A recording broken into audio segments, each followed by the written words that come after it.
नमो निजामूर्तदेहम, नमो निजामूर्तदेहम, नमो निजामूर्तदेहम। सभी अपना अपना उपयोग अपने आत्म सन्मुख करें।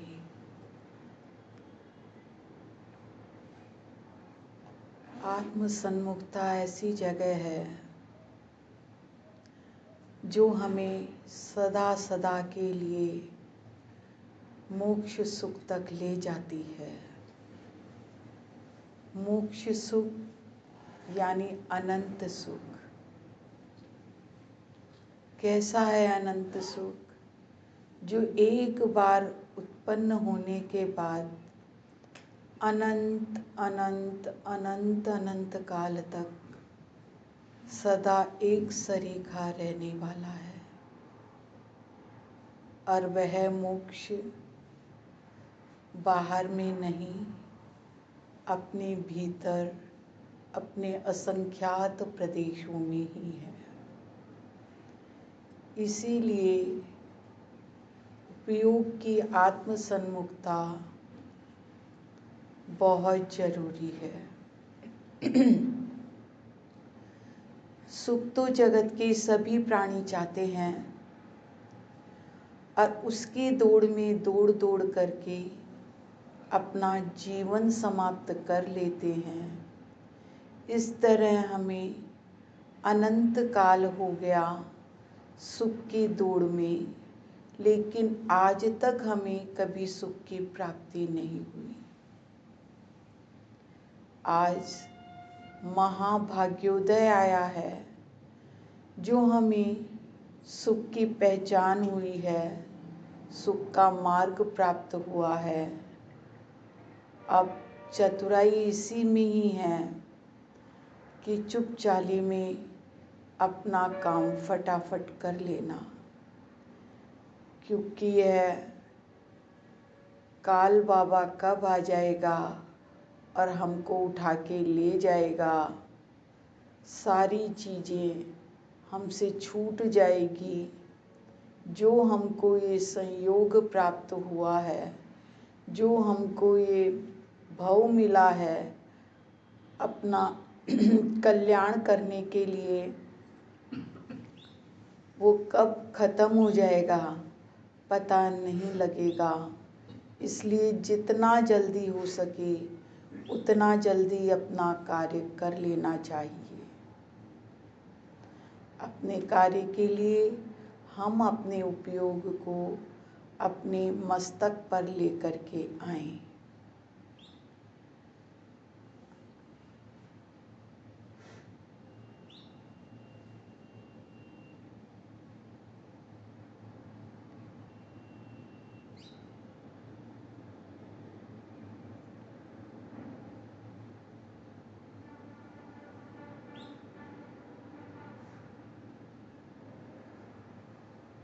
एकाग्र होकर अपने सुख का वेदन करें।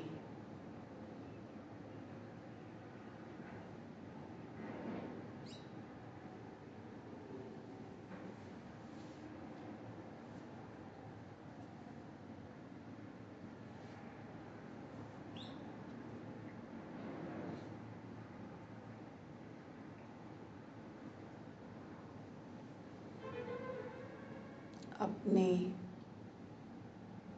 ललाट के स्थान पर आएं।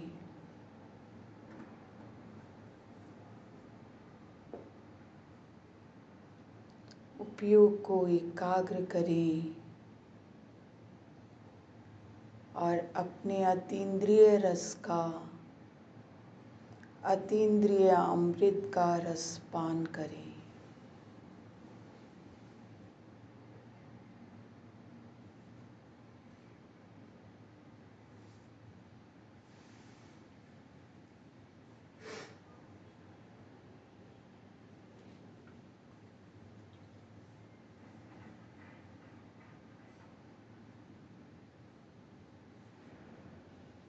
भौं मध्य भाग पर आएं।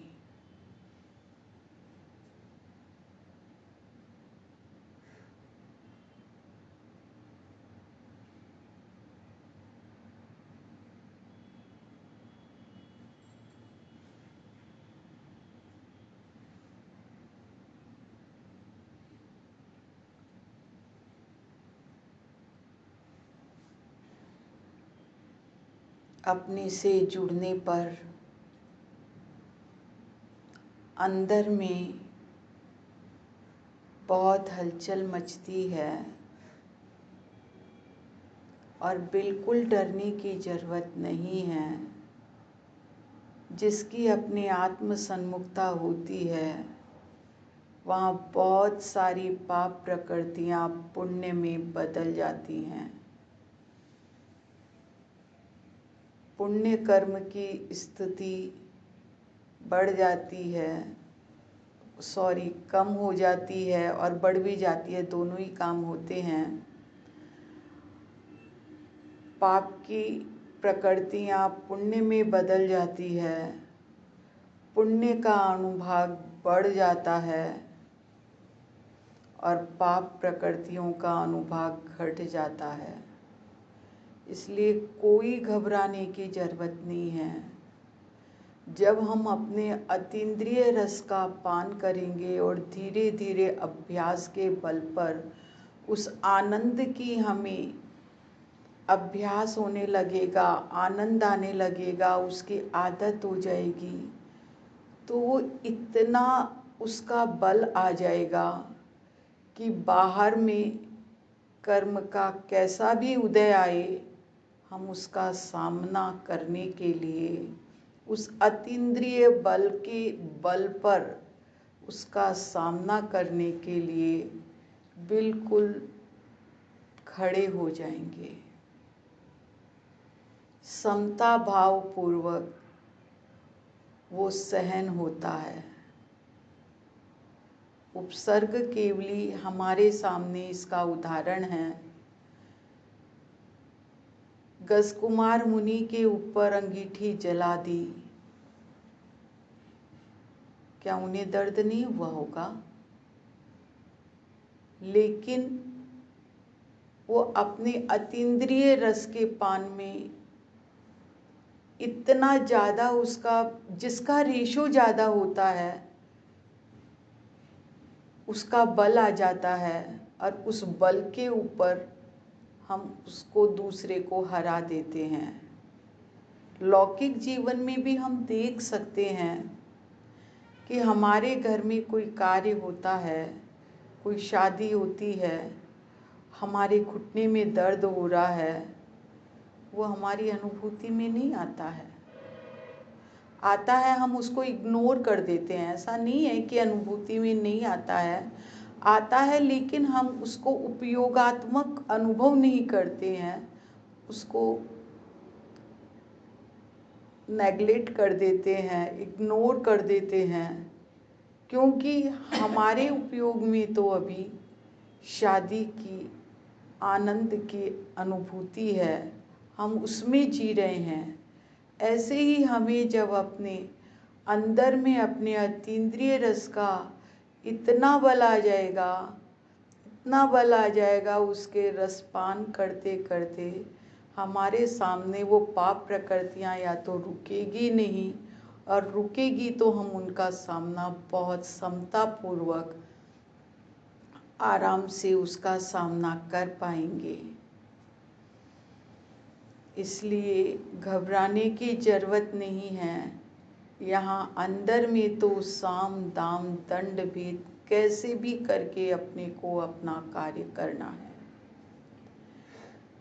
प्रकृति की भी बड़ी सुंदर व्यवस्था है कि जो इंद्रियां हैं, 5 इंद्रियों में स्पर्शन इंद्रिय है, वो सर्वांग में है, और बाकी की 4 इंद्रियां, वैसे तो 5 ही बोलेंगे क्योंकि वो तो सर्वांग में ही है, स्पर्शन इंद्रिय तो, और स्पर्शन के अलावा 4 इंद्रियां अपने मुखमंडल पर है।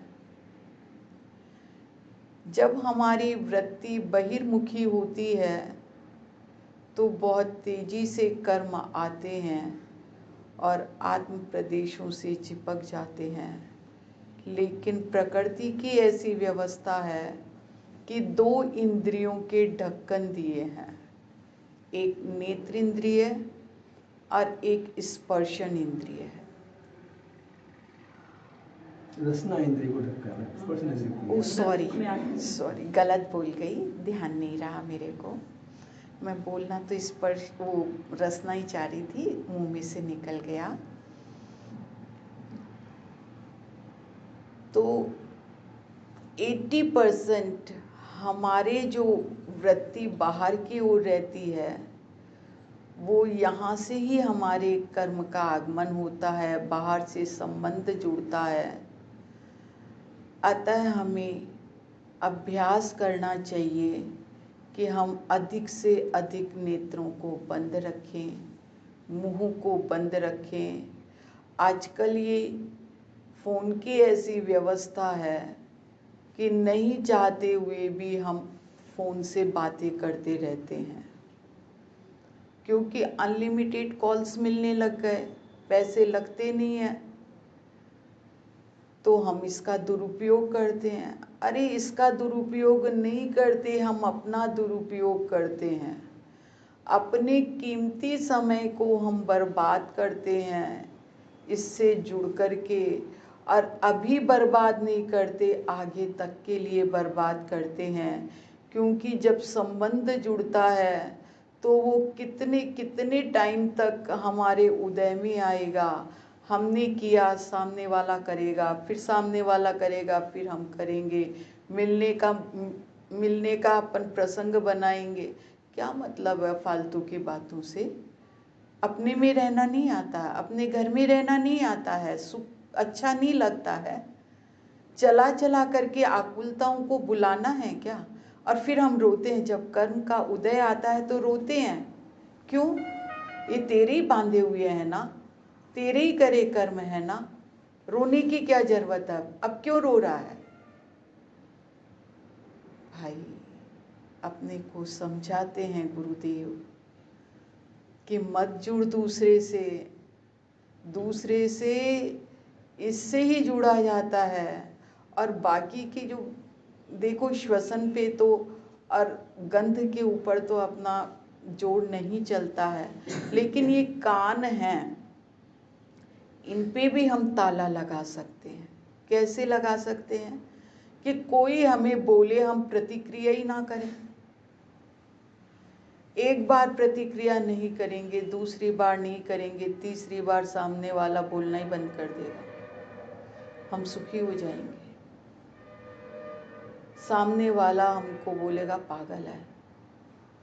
बहुत साल पहले जब भाई साहब हमारे जनता कॉलोनी रहते थे, तब ये हमको बोलते थे कि दूसरा तेरे को ये समझे कि ये गधा है, पागल है, बेवकूफ़ है, तो समझना अब तेरे में अब एबिलिटी आई है मोक्ष मार्ग में चलने की।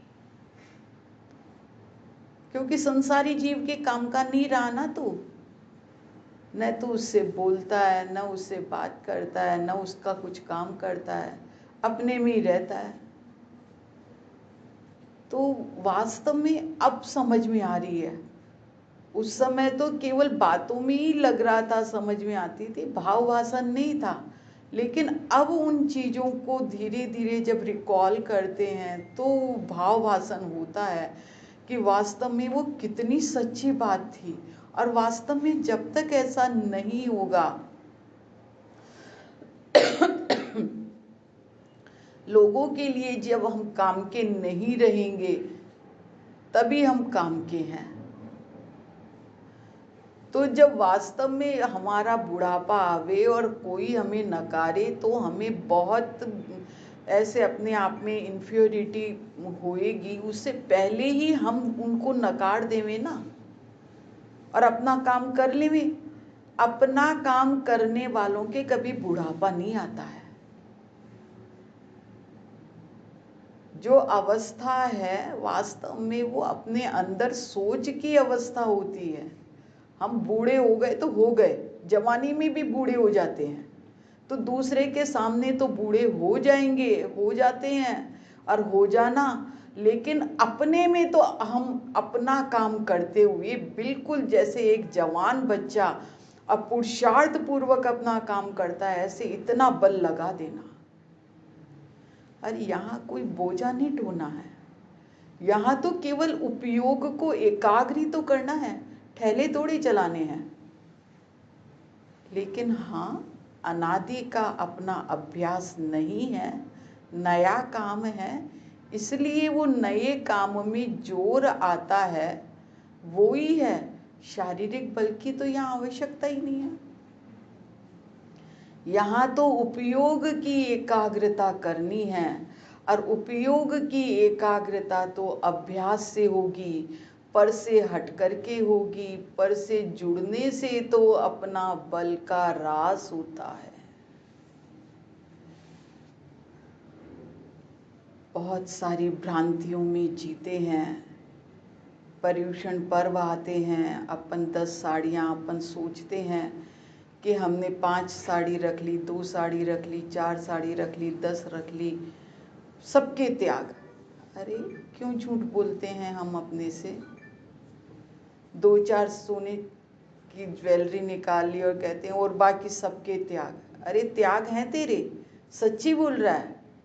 जो व्यक्ति अपने से झूठ बोलेगा, अपने से छलावा करेगा, वो क्या पर से नहीं करेगा, दूसरे से नहीं करेगा?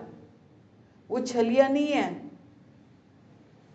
विचार करके देखना कि जो अलमारी में साड़ियाँ पड़ी हुई है, अलमारी के अंदर जो ज्वेलरी पड़ी हुई है, क्या उसमें तेरा एकत्व ममत्व नहीं है? कोई चोर चुरा करके ले जावे, कैसा लगेगा? तेरे तो त्याग है ना। त्याग का क्या मतलब? अब वो मेरी नहीं है, अब वो मेरी नहीं है, ऐसा त्याग नहीं किया तूने। इतने से टाइम के लिए उसको यूज नहीं करूँगा। और उसमें अपने सबसे बड़ा नुकसान क्या होता है कि अपने को धर्मात्मा मानते हैं। त्याग किया अच्छी बात है, उस जाति के विकल्प नहीं चलेंगे, उसका हम निषेध भी नहीं करना चाहते, लेकिन सबसे बड़ी बात तो है कि सच्ची समझ का नाम धर्म है ना।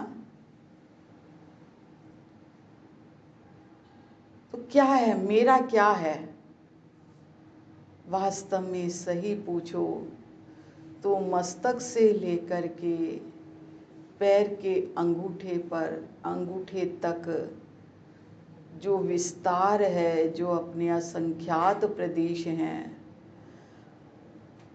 एक कंधे से दूसरे कंधे तक का जो विस्तार है, आगे से पीछे तक जो मोटाई है, ये विस्तार ही असंख्यात प्रदेश मेरे हैं। ये मैं हूँ, ये मेरा स्वरूप है। कर्म के उदय से जो ये शरीर मिला हुआ है, जिसको मैं अलग नहीं कर सकता, ये इस संसार अवस्था में ये मेरा है, क्योंकि मेरे बांधे हुए कर्म से ये मेरे को मिला हुआ है। जो क्षेत्र से न्यारे जो पुण्य के या पाप के संयोग है, वो मेरे नहीं है, उनमें मेरी नहीं चलती है। चलती तो शरीर में भी नहीं है, लेकिन जीते जी इसको मैं अलग नहीं कर सकता। अलग तो मैं अपने उपयोग से, इसके ऊपर से उपयोग हटा करके अपने में ले जाके कर सकता हूँ। इसलिए अपना तो अपना सुख गुण है, जिसका प्रति समय वेदन करने का अभ्यास करना, अपनी अंतर यात्रा करना, ये ही तीर्थ यात्रा है। जिससे तिरा जाता है उसे तीर्थ कहते हैं, जो तिरावे उसे तीर्थ कहते हैं। सच्चा तीर्थ मेरा भगवान आत्मा है।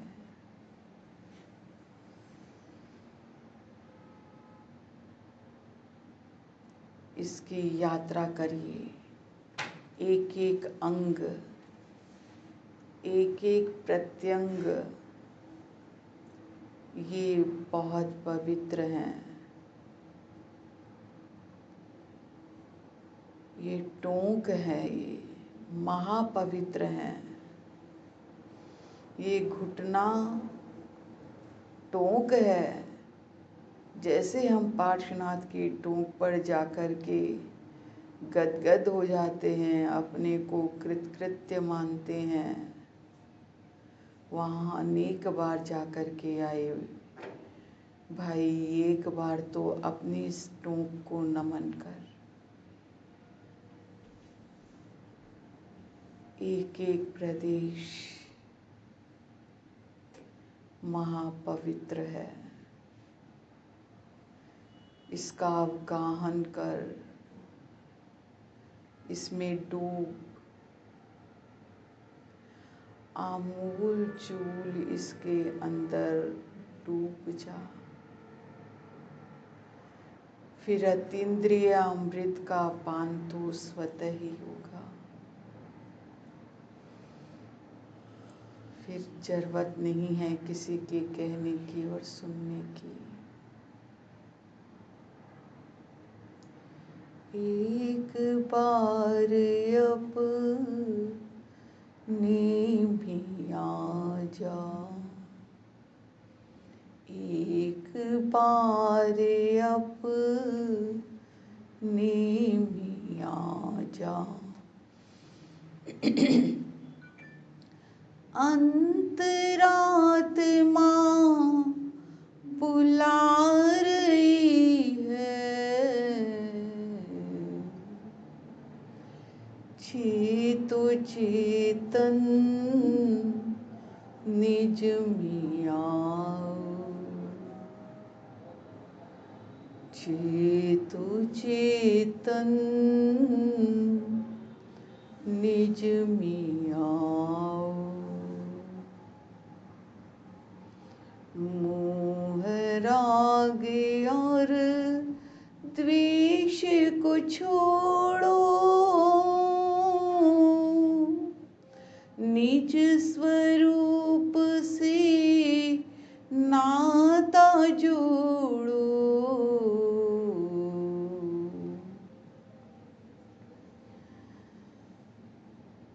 एक बार अपने में आ जा, एक बार अपने में आ जा। अपनी खबर क्यों भुला दई है, चेतो चेतन निज में आओ, चेतो चेतन निज में आओ। अपना उपयोग अपने नाभि स्थान पर लेकर के आए।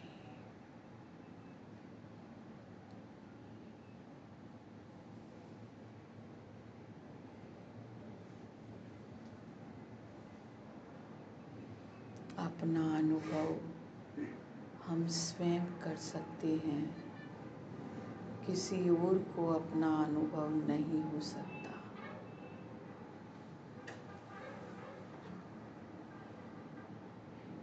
इससे सिद्ध होता है ये मैं हूँ, क्योंकि ना तो हम किसी का अनुभव ले सकते और ना ही हम अपना अनुभव किसी को दे सकते। स्वयं को ही स्वयं का वेदन करना है, चाहे वो सुख रूप हो, चाहे वो दुख रूप हो, वेदन स्वयं का ही होता है।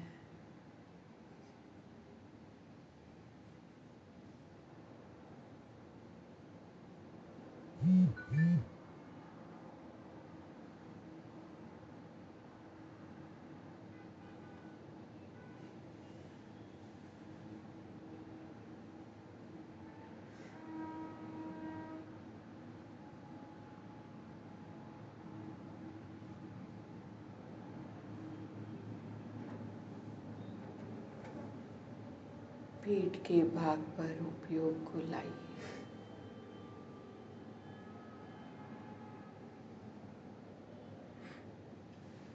अपनी अतीन्द्रिय रस का पान कीजिए। ये ऐसा रस है जो हमें अनंत अनंत काल तक सुख में निमग्न रखेगा, कभी दुखी नहीं होने देगा।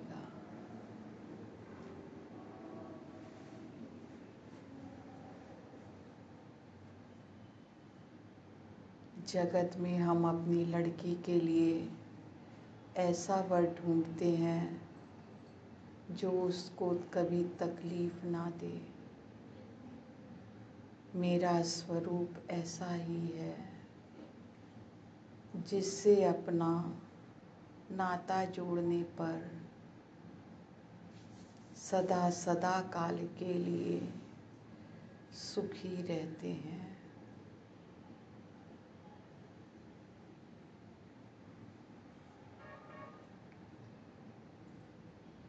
यहाँ सुख की गारंटी है।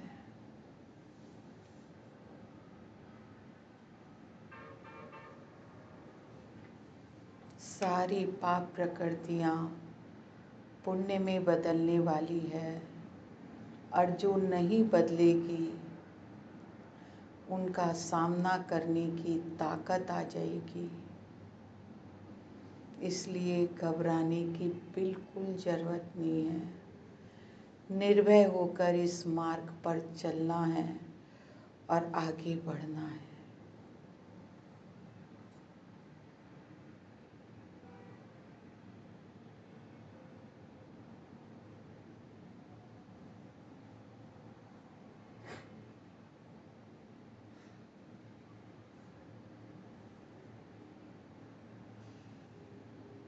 जगत में कोई काम करते हैं तो ये समझ के नहीं करते कि इसमें नुकसान लग जाएगा तो हम जमीन पर आ गए तो अगर ऐसे तो वाली स्थिति होती है तो वो काम शुरू नहीं कर सकता।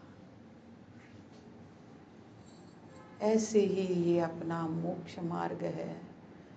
यहाँ ये पनपट मत करना, ये सुख का मार्ग है। सुख के झरने बहते हैं यहाँ पर।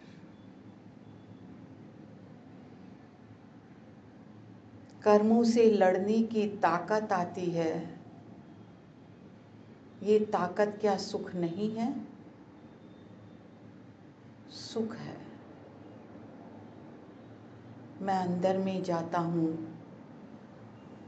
तो कर्मों की उदीर्णा होती है। वो पाप कर्म बहुत तेजी से उदय में आते। अरे मत घबराना, चले चलना, चले चलना। बहुत सारी पाप प्रकृतियां पुण्य में ही बदल जाती है। ये क्यों नहीं आता? उस पाप प्रकृतियों से लड़ने की ताकत आती है, ये क्यों नहीं जानना?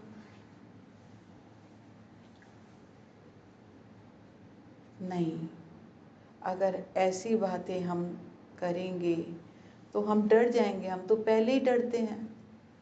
बीमारी से कौन नहीं डरता? हम तो सुख के लिए यहाँ आए हैं।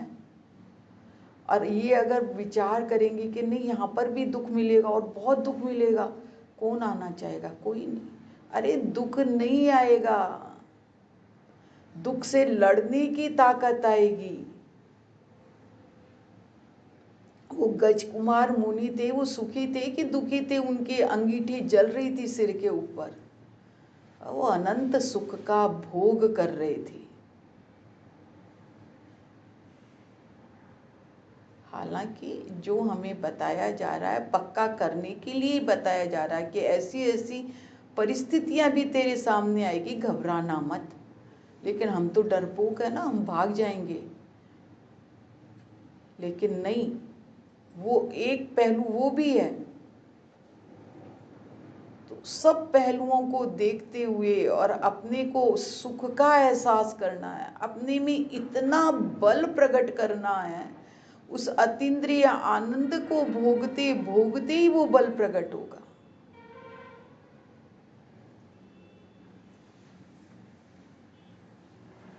शुरू में तो बैठना सीखना है, अभी तो बैठा ही नहीं जाता, विकल्प चलते हैं। धीरे धीरे बैठने से विकल्प शांत होंगे। जब शांत होंगे तो अपने अतीन्द्रिय रस की पूंजी इकट्ठी होगी,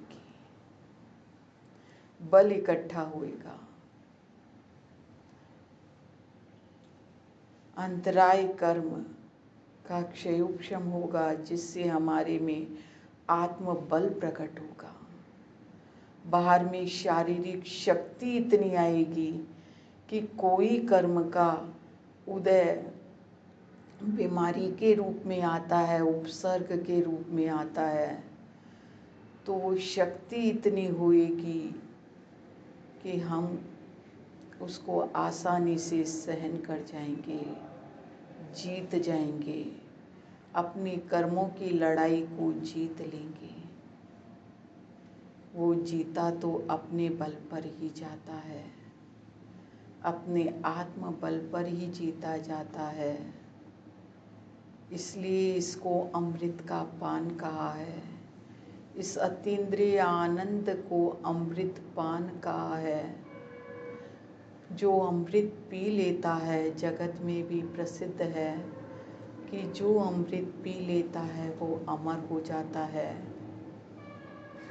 वहाँ तो पता नहीं किसी ने अमृत नहीं देखा, लेकिन यहाँ तो ये अतीन्द्रिय रस ऐसा अमृत है जिसको पीने पर सदा सदा के लिए अमर हो जाते हैं, फिर संसार में नहीं आते, जन्म मरण नहीं करते, अपने में ही सदा सुख का पान करते हैं।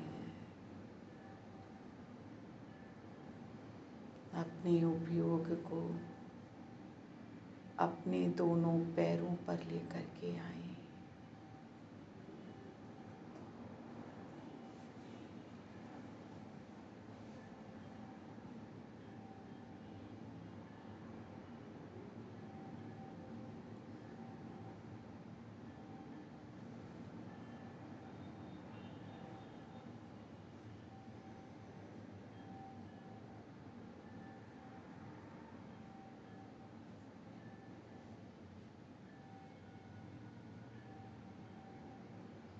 शरीर में कोई भी वेदन है,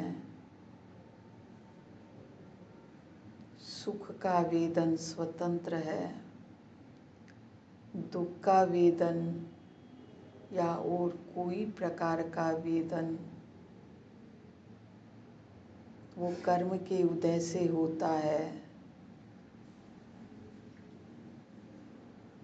वो रहने वाला नहीं है, रहने वाला तो मेरा सुख ही है।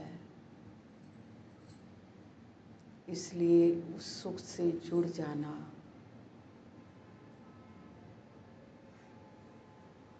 उस सुख के बल पर ही कर्म के उदय से लड़ने की ताकत आएगी। अंदर में रहने के बहुत फायदे हैं। यहाँ शारीरिक बल भी मिलता है और आत्म बल भी मिलता है। अंदर में सुख का भोग करते हुए बाहर से कर्मों से लड़ने की ताकत मिलती है।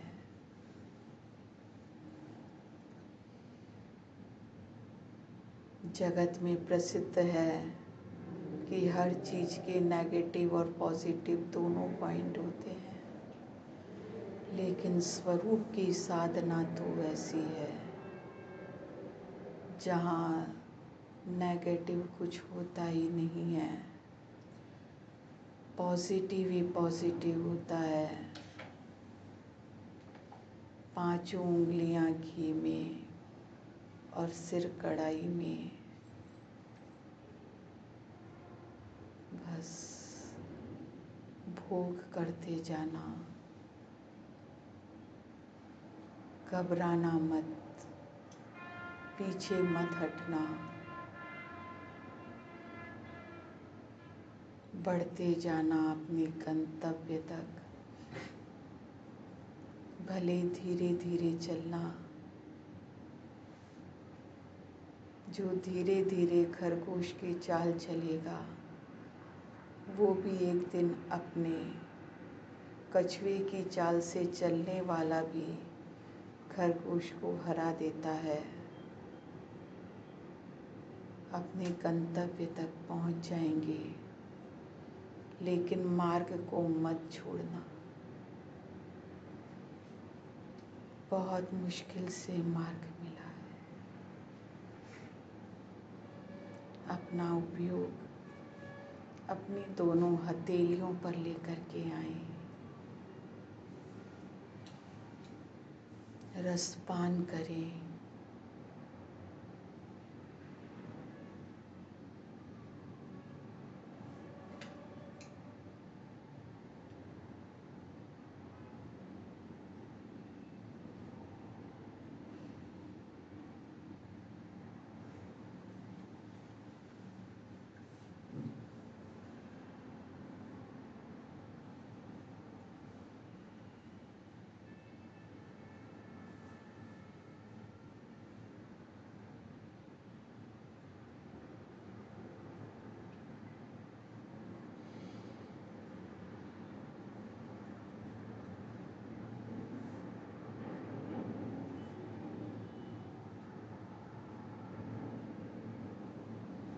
जगत में अक्षीण रस नाम की एक रिद्धि होती है, जिसके संयोग से मुनिराज के अंजुलि में कोई कड़ी तुंबड़ी डाले वो भी रस हो जाती है, रसरूप हो जाती है। मैं गलत बोल गई, रस रिद्धि है वो। क्षीर स्रावी, मधु स्रावी, सर्पी स्रावी, अमृत स्रावी, ऐसे रस रिद्धियाँ होती हैं। मुनिराज की अंजुलि में जैसे किसी ने रूखा सूखा डाला, वो भी घी से परिपूर्ण हो जाती है। तो ऐसे ही अपने स्वरूप में आने से कैसा भी कर्म का उदय हो, अमृत का पान ही पीने को मिलेगा।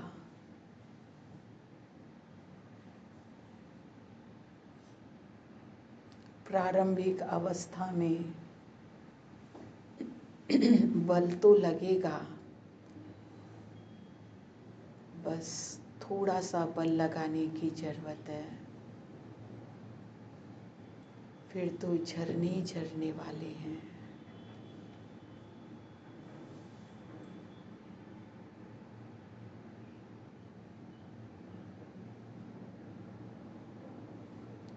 स्वरूप में भी रस रिद्धि है, जो अतीन्द्रिय रस का पान कराती है।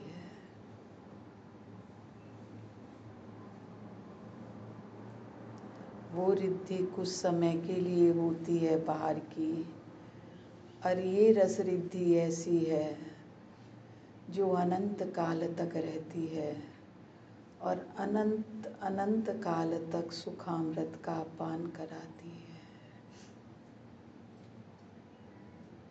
अपने नेत्रों पर आइए।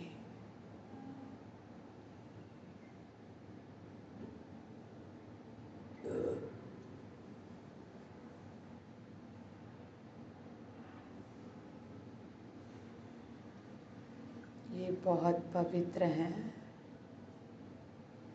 बाहर में देख करके इनका दुरुपयोग ना करें, इन पर अपना उपयोग लगाकर कर्मों की निर्जरा करें।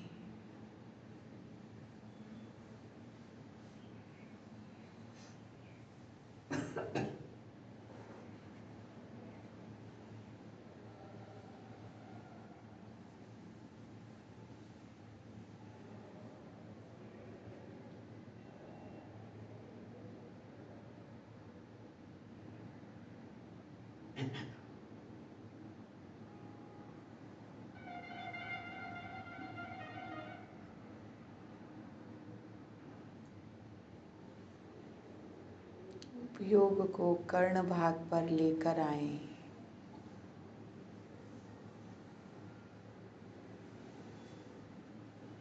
ये मंदिर है अपना।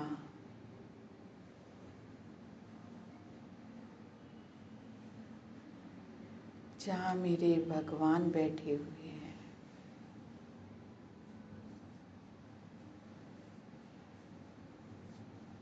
अपने को नमस्कार करना, यही सच्चा नमस्कार है। जब हम भगवान के सामने जाते हैं तो सबसे पहले हम उनको देखते हैं और फिर स्वतः ही हमारी आंखें बंद होती है और हम अपने में चले जाते हैं।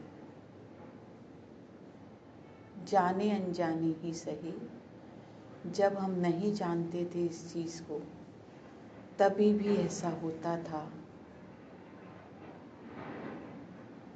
लेकिन अपने पास गए ना, वो पुण्य का उदय ही हमें यहाँ तक लेकर के आया है। वो ही पुण्य का उदय हमें ये समझा रहा है कि तेरा भगवान तेरे भीतर बैठा है, उसको देख। वो वीतरागी देव निरंतर हमको देखना कर रहे हैं कि मैं अपने में गया, तू भी अपने में जा। मैं भी तर गया, तू भी तर जा। भीतर जाने से ही तरा जाता है। इसलिए मंदिर भी यही है, भगवान भी यही है, तीर्थ भी यही है। बाहर की चीज़ें थकाने वाली है, अंदर में तो थकान मिटने वाली है। इसलिए अपने में ही रहने का अभ्यास करना।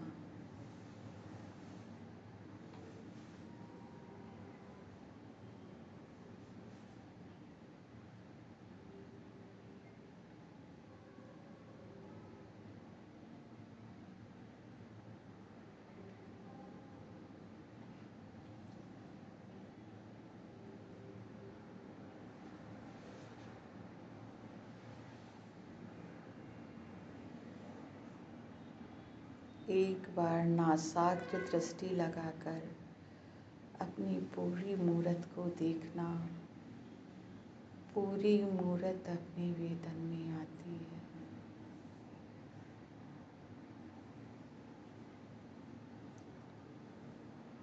अपने में जम जाना, अपने में रम जाना। इसी मंगल भावना से आज का सत्र यहीं समाप्त करते हैं। मेरा मुझको नमन हो, मेरा मुझको नमन हो, मेरा मुझको नमन।